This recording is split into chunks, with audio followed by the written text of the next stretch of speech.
Hey guys, again, we're out here with the CB1000R, the 2011 Honda here. I've had this bike for a while now, and I put some miles down on it, and I'm going to give you my thoughts on it. I really do enjoy this bike, and I think it's a great budget bike in the 1000 naked bike, like super naked, upright sport bike category, right? So let's take a look at it here, and then we'll get out on the road.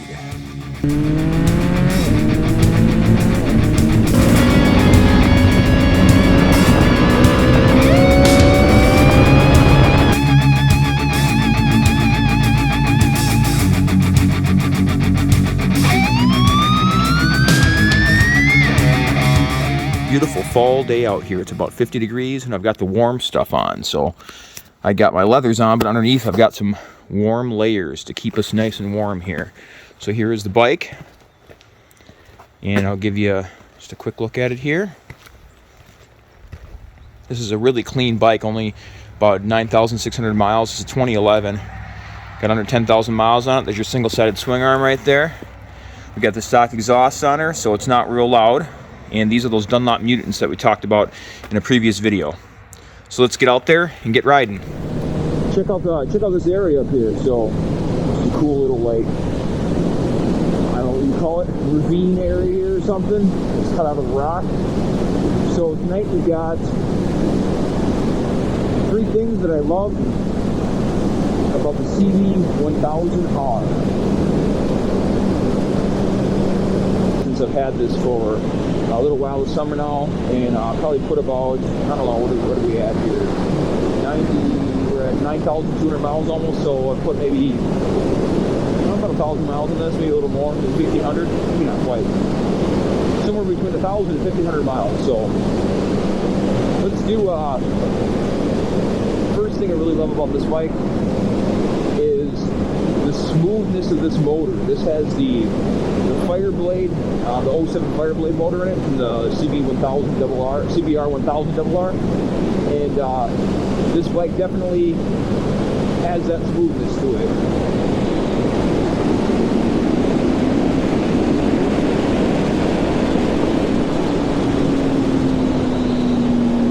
So that was just all in the same gear, never shifted or anything there, and it's a very, very smooth motor in every gear. And you know, it's been retuned a bit from the CB1000RR. It's what I've read, what I've heard. I've never owned a CB1000RR, but the motor in this has been retuned a bit for the street, as I understand, so it's got a little more torque and a little less top end. I think this puts out about 110 horsepower, but it widens out. I've had enough. I don't think I've redlined this bike, to be honest with you. I haven't bounced it off the rev limiter, is what I'm saying. But I think it's got about, I've been up to like 10,500, 11,000 on this. It really streams up there.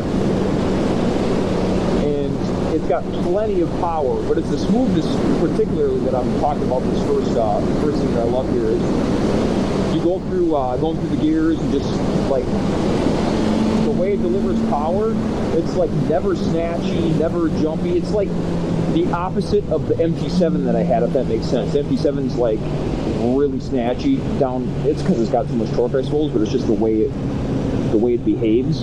This is basically, oh, got some crap up here, literally and metaphorically on the road. It's just the way it behaves, like just so. The way it delivers power, it doesn't like surprise you. Whereas the Speed Triple, the 19 Speed Triple 1050, that can kind of surprise you. I mean, I guess in a good way if you like that kind of thing. But this just delivers it like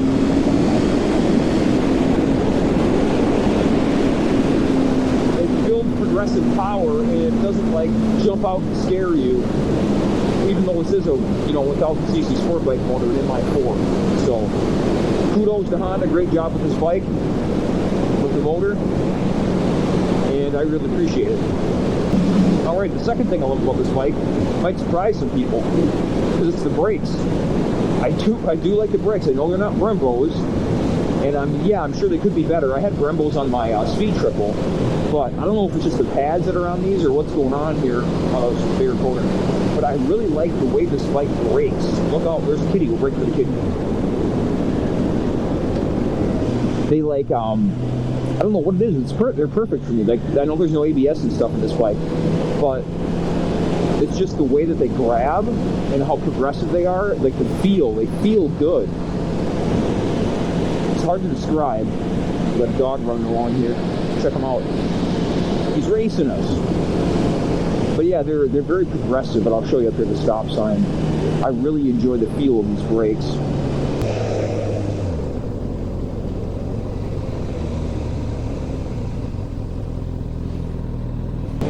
And man, even the rear brake is good, which is odd.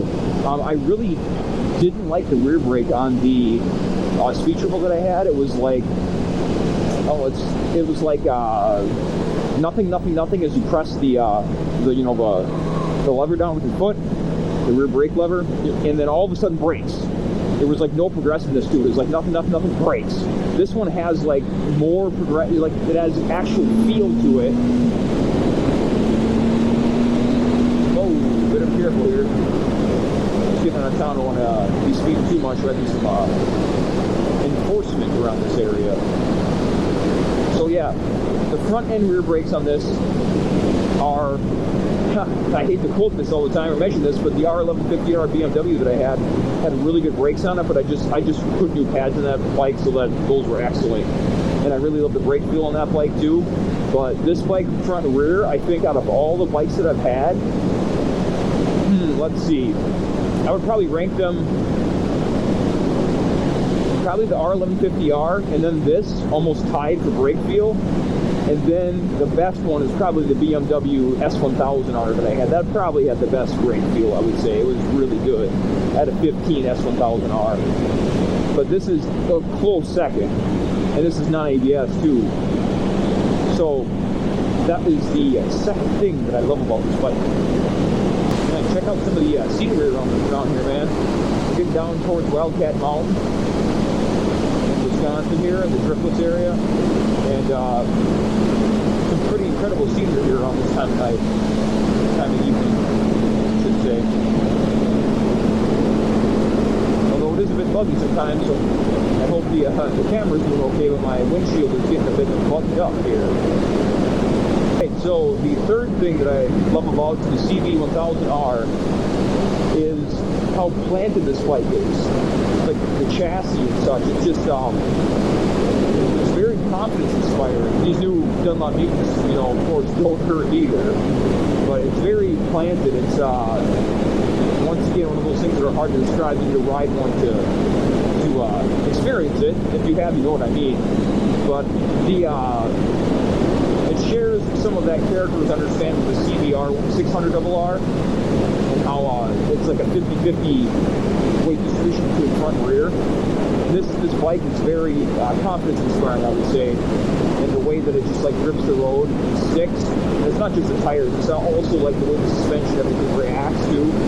So the plantedness of the bike, I really appreciate this in this bike because other bikes that I've had didn't. Well, I will say the Speed Triple, even though I honestly like these brakes more, which is I know odd, but I think that bike felt more planted than this bike. As far as the chassis was more, better sorted maybe in this bike, but this is once again, very close second in that department. And in some ways, it might be better depending on what you're looking for, but I mean, cost-wise, this bike is, I paid half, less than half for this as I did for the Speed Triple, and this bike has, it's 90% of the way there, maybe 85% of the way there as far as plantedness goes, the way the chassis feels. Very, very impressed.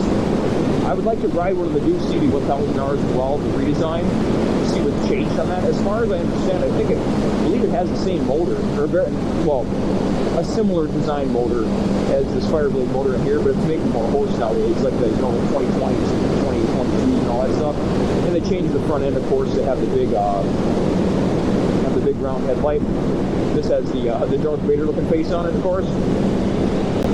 But yeah, so I'd like to try one of those too and see if how the chassis and that, if they can change chassis wise. Of course, it's going to have more power, but I would trust that that would have the same smoothness in the motors as does Honda. Just tends to produce incredibly smooth motorcycles, at least in my experience, of all the stuff that I've had the last couple of years. But all right, so that was the three things that I love about the CB1000R. I'm going to be doing probably a full pros and cons video at some point here of this bike coming up, and I'm going to write that out, kind of get down to the nitty gritty with some of it. But once again, I appreciate you guys. Thanks for watching, and make sure you hit all the buttons and subscribe and like. And if you want to see when I post new videos each Monday or Tuesday of the week, make sure you hit the bell, and so it'll send notifications if you if you enjoy the content. And go ahead and leave a comment with any suggestions, anything, questions you have about this bike. I know this is a pretty affordable bike nowadays. You can pick these up for, I don't know, it's not a really good deal, like $4,000 to $6,000 around the 2011 year or so, 2012, those kind of years.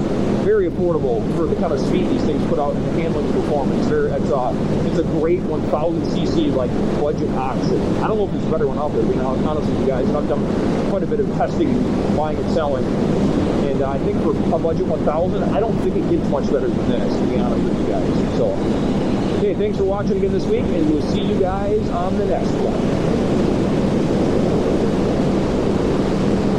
Bye, everybody.